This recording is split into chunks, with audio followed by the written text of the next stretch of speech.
For most people, silver is just another line on a price chart. A volatile metal that spikes, crashes, and eventually fades back into obscurity. Something you trade, not something you study. Something you notice only after it has already moved. But that assumption is exactly why this story matters. Because what is happening to silver right now is not a rally. It is not a speculative frenzy. And it is not early. The forces driving this market were set in motion years ago, quietly, structurally, and with no concern for whether the public was paying attention. By the time silver crossed levels most analysts once called impossible, the outcome was already locked in. Not by sentiment, not by hype, but by mechanics. Most people believe markets move first, and explanations come later. In reality, the system changes first. Prices simply follow. Silver is not rising because investors suddenly discovered it.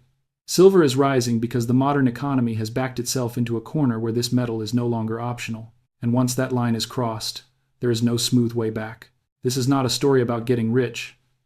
It is a story about what happens when money breaks, supply chains tighten, and an industrial civilization runs into physical limits it can no longer ignore. And whether you realize it or not, you are already inside this process. Silver has always carried a strange reputation. Too volatile to be trusted, too small to be respected, too industrial to be considered real money, yet too monetary to be treated like copper. For decades, it sat in the shadow of gold, dismissed as a secondary asset with occasional bursts of relevance. That perception was shaped by memory. And memory, in the silver market, is deeply misleading. When people think about silver, they remember two moments: the spike in the late 1970s and early 1980s, and the surge that followed the global financial crisis in 2011. Both ended badly. Both collapsed. And both taught the same lesson to the public. Silver runs hard, then burns everyone who stays too long. But what most people never learned is why those cycles ended. Or more importantly, why this one is different. The bull market of the 1970s did not begin with silver, it began with money. When the United States severed the final link between the dollar and gold in 1971, it wasn't just a policy shift, it was a structural break. Currencies were no longer constrained by anything physical. Governments could spend without immediate consequence. And inflation, once unleashed, took on a life of its own. Silver reacted the way honest money always does when trust erodes. It repriced, not gradually, but violently, from under $2 an ounce to nearly $50. A move so extreme it still distorts perception today. But that move was not sustainable, not because silver was overvalued, but because the system intervened. Margin rules were changed. Liquidity was cut. The Hunt brothers became the scapegoat for a monetary crisis that had far deeper roots. Silver did not fail. It was forcibly stopped. That distinction matters. The 2011 peak followed a different path, but ended for a similar reason. After the financial crisis, central banks flooded the world with liquidity. Investors fled to hard assets. Silver surged again, climbing from under $10 to nearly $50 in just a few years. But this time, something was missing. Industrial demand was not structurally constrained. Supply chains were still flexible. Mining output could respond. Above all, the world had not yet built an economy that depended on silver for its basic function. So when fear subsided and confidence returned, silver had nothing holding it up. The price collapsed, and once again, the narrative wrote itself. Silver was unreliable. Silver was a trade. Silver was finished. That conclusion held for more than a decade, until it didn't. By the time markets entered the 2020s, silver was no longer just a monetary hedge. It had become a critical industrial input, not in theory, but in practice. Solar panels, electric vehicles, advanced electronics, data centers, military systems, and emerging automation technologies all relied on silver's unique properties: high conductivity, low resistance, no true substitute at scale. And unlike oil or copper, silver production could not simply ramp up in response to higher prices. Most silver is mined as a byproduct of other metals: copper, zinc, lead. That means supply is dictated by decisions made for entirely different markets. This is where the cycle quietly changed. As industrial demand grew year after year, supply failed to keep pace. Not temporarily, structurally. Annual deficits emerged and then persisted. Inventories began to fall. Not dramatically at first, quietly, consistently. At the same time, the monetary environment deteriorated again. Government debt ballooned. Interest rates oscillated between suppression and crisis response. Confidence in fiat currencies weakened, not suddenly, but steadily. Silver found itself pulled in two directions at once: industrial necessity on one side, monetary protection on the other. That combination had never existed before at this scale. By the time prices began breaking long-term resistance levels, the outcome was no longer speculative, it was arithmetic. Demand exceeded supply. Inventory acted as a buffer until it didn't. And once that buffer thins, prices don't adjust smoothly. They gap. This is why comparing this cycle to 1980 or 2011 misses the point. Those were reactions. This is a transition. Silver is no longer waiting for fear to justify its value.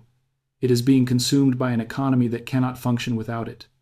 And economies do not negotiate with physics. The most important thing to understand is that this repricing did not begin when headlines noticed it. It began when the structure of demand changed, when silver crossed from being discretionary to essential. Markets always lag reality.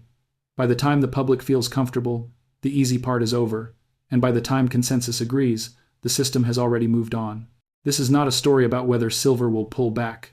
Volatility is inevitable. Corrections are part of the process, but those are surface movements.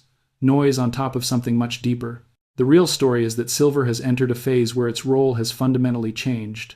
And when that happens, price history becomes a poor guide. Not because the past doesn't matter, but because the system that produced it no longer exists.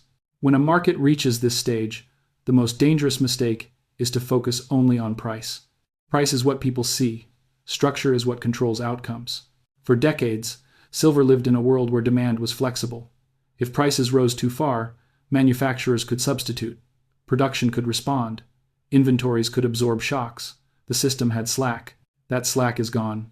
Today, more than 2/3 of all silver demand comes from industrial use, not decorative use, not investment bars sitting in vaults, but consumption. Silver that is fabricated, embedded, and effectively removed from circulation for years, sometimes permanently. Solar panels do not give silver back. Data centers do not recycle it on a monthly basis. Military and aerospace systems lock it away for decades. And the scale of these industries is expanding, not stabilizing. This changes the behavior of the market in ways most investors are not prepared for. In previous cycles, silver prices rose because people wanted to own it. In this cycle, silver prices rise because industries must have it. There is a profound difference between desire and necessity. Desire is price sensitive, necessity is not. At the same time, the supply side remains stubbornly rigid. Unlike oil, where higher prices justify new drilling. Unlike copper, where entire projects are built around production forecasts, silver is mostly an afterthought, a secondary output, a byproduct that depends on the economics of other metals. If copper demand slows, silver supply can fall even as silver demand rises. This is not theoretical. It has already happened. Mining is capital intensive, politically constrained, and slow to respond. Environmental regulations tighten, resource grades decline, new discoveries become rarer. Even when prices justify expansion, timelines stretch into decades, not quarters.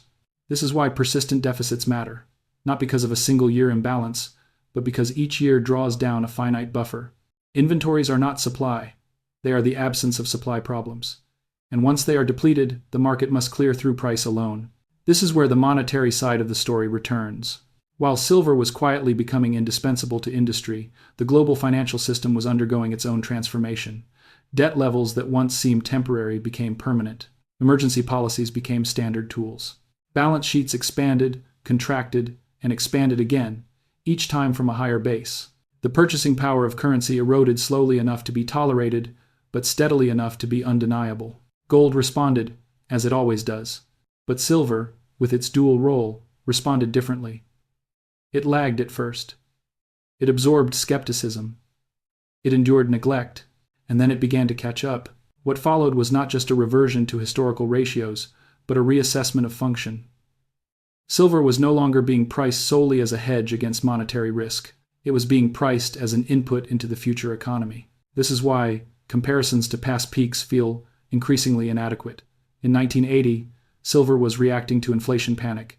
In 2011, it was reacting to financial instability. In both cases, once the fear subsided, demand faded. Today, even if fear fades, demand remains. The machines do not care about sentiment. The grids do not pause for macro optimism. The transition toward electrification, automation, and digital infrastructure does not reverse because markets feel complacent. That is the uncomfortable truth beneath the charts. This does not mean prices rise in a straight line. They never do. Silver remains volatile, and always will. Corrections shake confidence. Pullbacks punish late enthusiasm. This is how markets transfer ownership from weak hands to strong ones. But volatility does not negate direction. It confirms it. The deeper question is not whether silver will fluctuate, but whether the forces consuming it can slow enough to restore balance. And so far, there is little evidence they can. This is why calling the current move a bubble misunderstands the mechanism. Bubbles are driven by excess belief. This market is being driven by constrained reality. And once a market is governed by physical necessity rather than narrative, the outcome becomes far less negotiable. Silver is not being repriced because the world expects something dramatic to happen. It is being repriced because something already has. The economy crossed a threshold where silver stopped being optional. And thresholds, once crossed, do not politely uncross themselves. This is what a supercycle looks like before it becomes obvious. Not euphoric, not loud, but structurally inevitable. There is a temptation, especially in American markets, to believe that innovation always solves scarcity, that technology replaces what becomes expensive, that efficiency bends curves back into balance. That belief has limits. Silver sits at one of those limits. Its properties are not just useful, they are fundamental. Highest electrical conductivity, highest thermal conductivity, chemical stability. These are not features you engineer around easily. They are traits you depend on or you lose performance, reliability, and scale. As prices rise, engineers do attempt thrift, thinner layers, smaller quantities, partial substitutions. But thrift is not elimination, and when demand growth is exponential, efficiency gains slow the problem without solving it. This is the quiet trap modern economies fall into. Each individual innovation appears to reduce dependence, but total dependence still grows because the system itself grows faster. That is exactly what is happening now. Solar capacity expands globally, not marginally. Electric vehicles move from novelty to infrastructure. Data centers multiply to support artificial intelligence workloads that did not exist a decade ago. Defense systems modernize in response to geopolitical instability. Each layer consumes silver. Each layer locks it in. And unlike oil, silver is not burned and replaced continuously. It is dispersed, lost in circuits, scattered across billions of devices, economically unrecoverable in the short term. This is why recycling, often cited as a solution, offers limited relief. Recycling works best when material is concentrated and accessible. Silver today is neither. Meanwhile, financial markets continue to behave as if supply is abstract, as if inventories are infinite until proven otherwise, as if price alone can summon new metal into existence. But price cannot change geology. It cannot compress permitting timelines. It cannot override political resistance or environmental constraints. At some point, the market is forced to confront reality, not through forecasts, but through shortages. This is the stage silver is approaching. The most revealing signal is not the headline price. It is the way physical markets behave underneath. Premiums disconnect from paper pricing. Delivery times extend. Inventories quietly draw down even as futures markets remain liquid. These are early stress fractures, the kind that appear before systems reprice violently. Historically, this is where narratives flip. What was once dismissed as impossible becomes framed as inevitable. Analysts adjust models, targets move, explanations are rewritten. But by then, the structural move is already mature. The uncomfortable implication is that participation becomes less relevant than positioning. Not who buys next, but who already holds. Not timing entries, but understanding exposure. This is why the silver story feels unsettling rather than exciting. It does not promise easy gains. It suggests unavoidable adjustment. An economy built on electrification, automation, and digital expansion cannot opt out of its material requirements. It can only pay the price they demand. And prices, in the end, are not moral judgments. They are clearing mechanisms. Silver is being repriced because the old price no longer cleared the market. And once a new clearing level is established, it rarely returns to the old one without systemic reversal. That reversal would require reduced industrial demand, restored currency discipline, and expanded supply capacity, all at once, for sustained periods. So far, there is little evidence any of those conditions are forming. Instead, the opposite is unfolding. More demand, more debt, more pressure on constrained systems. This is why the current moment feels late, even to those just noticing it. Because structurally, it is. Silver did not suddenly become valuable. It became unavoidable. And markets are very slow to admit when something they ignored has become essential. By the time they do, the story is no longer about opportunity. It is about consequence. At this stage, the question many people ask is whether this process can be reversed, whether a slowdown, a recession, or a policy shift can unwind what is happening beneath the surface. History suggests otherwise. Recessions can delay demand, but they rarely destroy it when the demand is structural. Infrastructure pauses, then resumes. Technology adoption slows, then accelerates. Governments intervene, not to reduce dependence, but to secure supply. In previous cycles, silver demand retreated because it was optional. Jewelry could be postponed. Investment could exit. Industrial use could wait. That is no longer the case. An electrified grid cannot be partially electrified. A data economy cannot run on reduced conductivity. Strategic industries do not defer material needs indefinitely. They stockpile. They compete. They absorb higher costs and pass them through the system. This is how scarcity becomes embedded. At the same time, monetary conditions continue to apply pressure from the other side. High debt limits policy flexibility. Rate cuts relieve stress but weaken currency. Fiscal expansion stabilizes growth but dilutes purchasing power. Silver sits at the intersection of these forces, responding to both even when one temporarily recedes. This is why attempts to frame the current market as a simple trade often fail. Trades end, transitions do not. Once a material becomes critical to both economic function and monetary confidence, it occupies a different category. Not speculation, not insurance, but infrastructure. And infrastructure is repriced slowly, then suddenly.